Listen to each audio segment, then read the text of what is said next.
وَأَمَّا مَنْ أُوتِيَ كِتَابَهُ وَرَاءَ ظَهْرِهِ، جب مسلمانوں کا نامہ اعمال ان کے سیدھے ہاتھ میں دیا جائے گا تو اسی طرح کفار کا جو برے لوگ ہوں گے، بد اعمالیوں کے اندر انہوں نے اپنی زندگی گزاری ہوگی، ان کا نامہ اعمال اللہ تعالیٰ ان کو پیٹھ کے پیچھے سے دیں گے۔ دینی اور دنیاوی معلومات کے لیے اس چینل محمد اسامہ شاہ الوی کو سبسکرائب کریں۔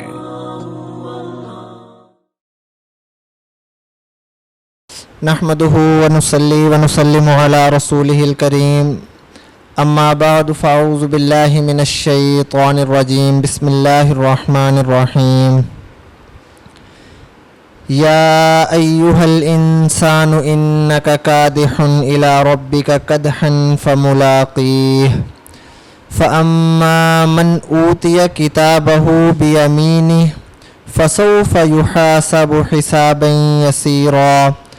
وينقلب إلى أهله مسرورا،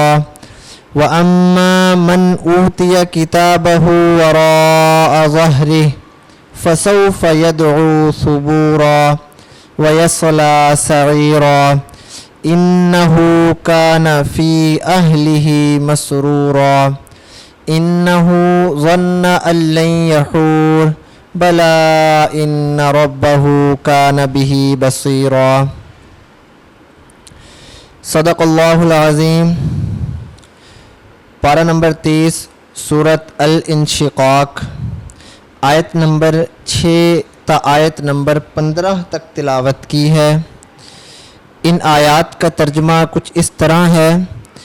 یا ایھا الانسان انک کادح الی ربک کدحا فملاقیہ، اے انسان تو تکلیف اٹھانے والا ہے اپنے رب کی طرف سے تکلیف اٹھانا، پھر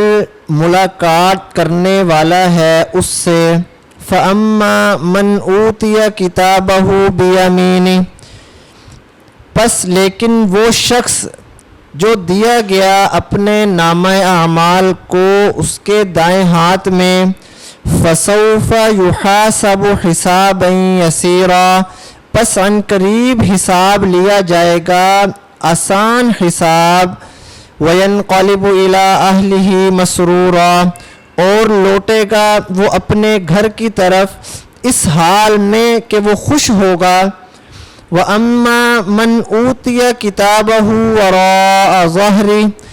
اور لیکن وہ شخص جو دیا گیا اپنا نامہ اعمال اس کی پیٹھ کے پیچھے، فَسَوْفَ يَدْعُو ثُبُورًا، پس عن قریب وہ پکارے گا ہلاکت کو، وَيَصْلَىٰ سَعِيرًا، اور داخل ہوگا آگ میں، إِنَّهُ كَانَ فِي أَهْلِهِ مَسْرُورًا، بے شک وہ تھا اپنے گھر میں خوش، إِنَّهُ ظَنَّ أَن لَّن يَحُورَ، بے شک اس نے خیال کر لیا تھا کہ یہ ہرگز نہیں لوٹے گا، بلا ان ربہ کان بہ بصیرا، کیوں نہیں بے شک اس کا رب تھا اس کو دیکھنے والا۔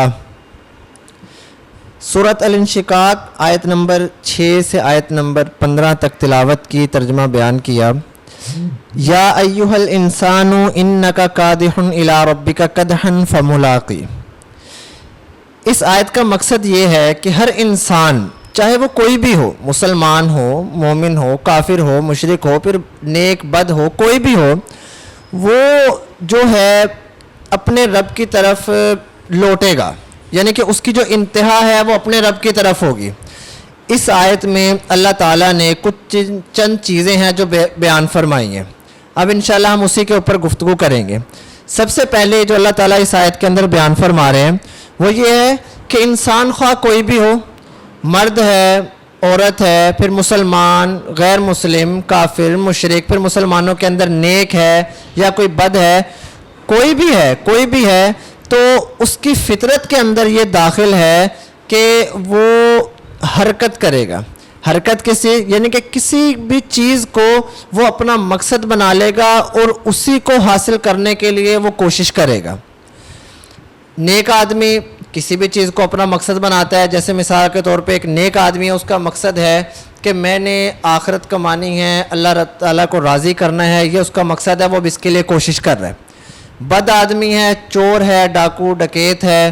اس کا مقصد ہے چوریاں کرنا, تو اب وہ اپنے اس مقصد کو, جو یہ اس کی فطرت میں ہے کہ اس نے اس مقصد کو بخوبی جو ہے وہ انجام دینا ہے اور آسان طریقے سے اس کو پورا کرنا ہی کرنا ہے. تو اللہ تعالیٰ یہاں بھی یہی چیز بتا رہے ہیں کہ انسان جو ہے, جو اس کی فطرت میں ہے, جو اس کا مقصد ہے, وہ اس کو حاصل کرنے کے لیے ہر ممکن کوشش کرے گا. دوسری بات اس آیت کے اندر اللہ تعالیٰ نے بیان کی کہ جو بھی عاقل آدمی ہے, عقل مند ہے, وہ اپنی جتنی بھی محنت کوشش کرے, جو اس کو پتہ ہے کہ اس کی انتہا جو ہے وہ موت ہے, اب وہ اپنے اس موت سے بھاگ نہیں سکتا. جو عاقل آدمی ہے اس کو پتہ ہے کہ یہ موت ایک ایسی چیز ہے کہ اس کا انکار ناممکن ہے, اس نے آ کر ہی رہنا ہے. تو اس کا جو یہاں پہ اللہ رب العزت نے الی ربی کا سے اسی چیز کی طرف اشارہ کیا ہے کہ انسان جو ہے عاقل آدمی ہے, اس کی جو انتہا ہوگی وہ موت ہوگی, اور اس چیز کا اس کو پتہ ہوگا اور وہ اس چیز سے کبھی انکار نہیں کرے گا. تیسری بات اس آیت کے اندر فملاقی, یہاں سے اللہ رب تعالیٰ نے یہ ارشاد فرمایا کہ موت کے بعد ہر انسان اپنے رب کے پاس حاضر ہوگا, ملاقات کرے گا. پھر جو اس انسان کے اعمال ہوں گے دیکھا جائے گا, نیک اعمال ہیں, برے اعمال ہیں. نیک اعمال والوں کو نیکیوں کے اندر رکھتے ہوئے اس کو جنت دے دی جائے گی, بد اعمال والوں کو برائیاں زیادہ ہوتے ہوئے ان کو جو ہے جہنم دے دی جائے گی. یہ کیوں کیا جائے گا؟ کیونکہ یہ قانون ہے, یہ اللہ تعالیٰ کا عدل اور انصاف ہے کہ ایک آدمی دنیا کے اندر ساری زندگی گناہوں میں گزارے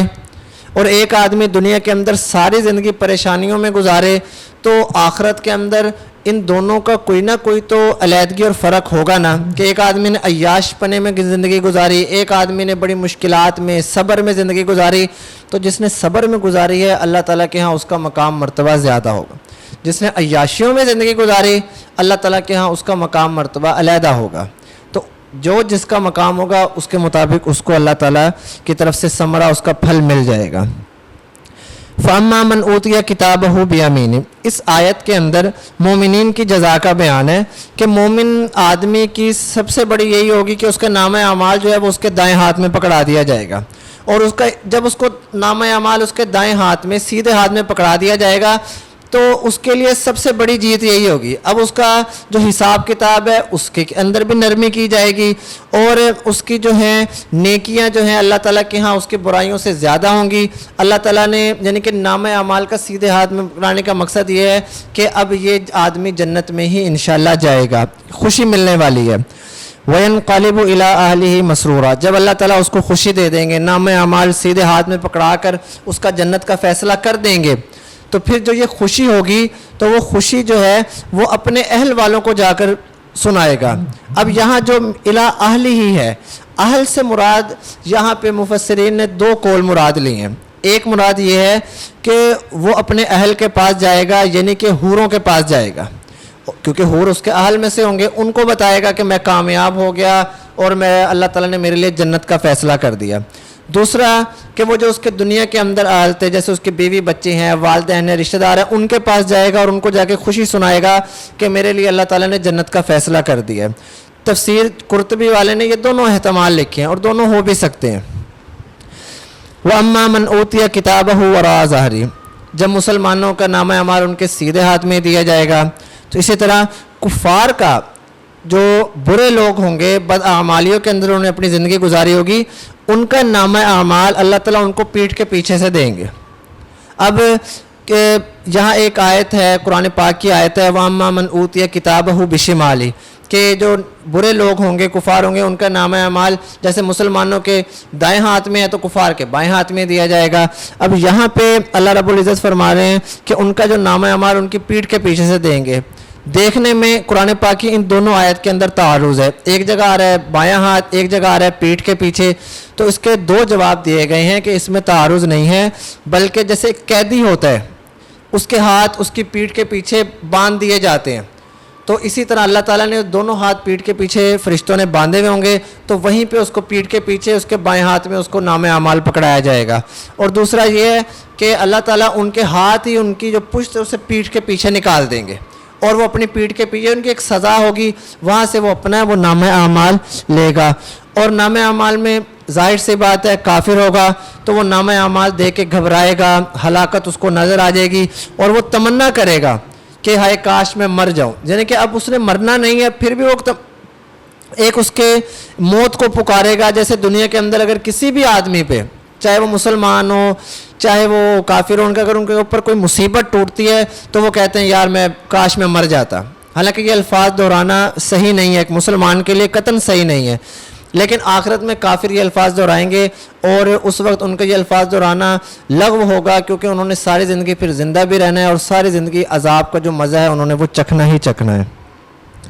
انہ کان فی اہلہ مسرورا، کافر کے عذاب کی وجہ بیان فرمائی ہے کہ وہ دنیا میں اپنے اہل و عیال کے ساتھ آخرت کی فکر سے بالکل باخبر، یعنی کہ بے خبر، بالکل باخبر نہیں، بالکل بے خبر ہو کے انہوں نے اپنی جو دنیاوی زندگی ہے وہ عیاشیوں میں گزاری، خوش گپیوں میں گزاری، انہوں نے آخرت کی کوئی فکر ہی نہیں کی۔ ان تک قرآن پاک پہنچا، ان تک اللہ تعالیٰ کا کلام پہنچا، پھر نبی اکرم صلی اللہ علیہ وسلم کے تعلیمات احادیث مبارکہ کی شکل میں پہنچی، لیکن ان تعلیمات سے انہوں نے کوئی سبق نہ سیکھا، قرآن پاک سے انہوں نے کچھ نہ سیکھا، زندگی عیاشیوں میں گزاری۔ تو اب وجہ ہے، اسی وجہ سے اللہ تعالیٰ ان کو آخرت کے اندر عذاب دیں گے۔ انہ ظن ان لن یحور، مقصد یہ کہ اس نے یہی خیال کر لیا تھا کہ یہ جو دنیاوی زندگی ہے، مرنے کے بعد دوبارہ تو زندہ ہونا ہی نہیں ہے، یہی دنیاوی زندگی ہے کفار کا۔ آج کل کا بھی تو یہی عقیدہ ہے کہ 7 جنم ہوتے ہیں، اس کے بعد جو بڑے بڑے